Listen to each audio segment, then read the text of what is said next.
प्रचार संपायला आता अवघे काही तास उरलेले असताना अजित पवार बारामती विधानसभा मतदारसंघ पिंजून काढतायत। यावेळी बोलताना या वयात अजित पवारांनी शरद पवारांवरती मोठं वक्तव्य केलंय। मी शरद पवारांना सोडलेलं नाही, सगळ्याच आमदारांची इच्छा होती सरकारमध्ये जायची, तसंच निधी मिळायला अडचण होत असल्यानं हा निर्णय घेतला असल्याचं वक्तव्य अजित पवारांनी केलंय।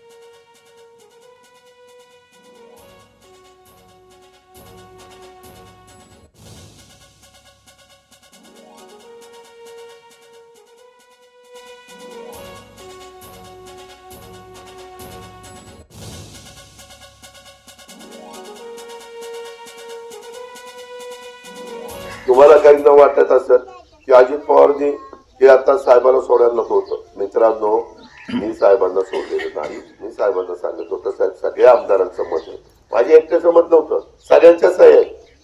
सगळ्यांचं मत आहे की सरकारमध्ये जावं, का तर कामाला स्टे आला होता। इथं आता कोण बसेल समाजाला विचारा, राजवर्धनला विचारा, आपण मंजूर केलेल्या कामाला स्टे आला 25-15 वगैरे। मला म्हणलं तापच झाला, म्हणलं लोक मला वेळातच काढतील, पैसे पाठवले, पुन्हा स्टे दिला, स्टे बी नव्हता दिला, मी विरोधी पक्ष नेता होतो तुमचा, स्टे त्या सरकारने दिला। एबीपी माझा, उघडा डोळे बघा नीट।